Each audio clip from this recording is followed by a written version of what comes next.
Hey everybody, now we're here for the 1936 version of Rosemary, starring Jeanette MacDonald and Nelson Eddy.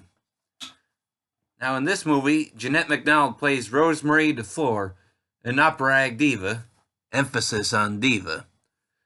Now when she hears that her brother, John Flower, James Stewart, has broken out of prison and killed a Mountie, she decides to come to him in the wilderness.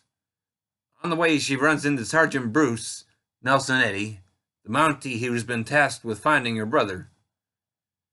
Bruce quickly figures out that she is the famous opera diva, but due to Rosemary's relationship to her brother being kept secret, especially with her slight name change, he doesn't realize her main reason for being there. After she leaves with her guide, he does put two and two together and he follows her. She loses her guide and is stuck with Bruce, who doesn't really admit to knowing that he knows, just instead admitting to going a different direction. Of course, on the trip there, they both fall for each other, which kind of makes Bruce's job that much harder. What can I say? This is a wonderful movie. This is the second film version of a 1924 stage operetta, following a now believed to be lost 1928 silent film, and later followed by the 1954 version starring Howard Keel, Anne Blythe, and Fernando Lamas. In spite of the fact that this version deviates the most from the play as far as the story is concerned, this is the best known version. The film does make use of some of the music from the stage operetta to wonderful effect. We have songs such as The Mounties, sung by Nelson Eddy, and the title tune Rosemary, also sung by Nelson Eddy as a serenade for Jeanette MacDonald's character. Which kind of works until he starts to sing again and accidentally substitutes another lady's name for Rosemary's, revealing that he's used the song before. But the best song in this movie would have to be Indian Love Call.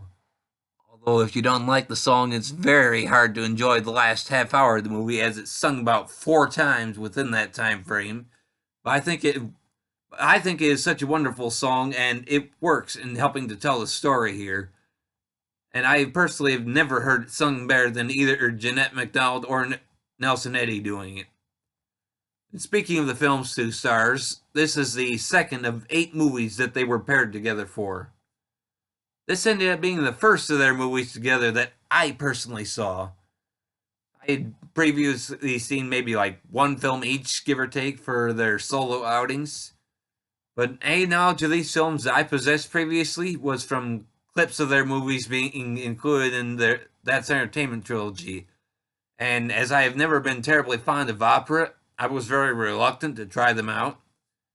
Then I saw the 1954 film with Howard Keel, and I did like that movie. I enjoyed it, and I wanted to try this one. I was blown away by how much I liked this one, and it became easy for me to try to seek the others out.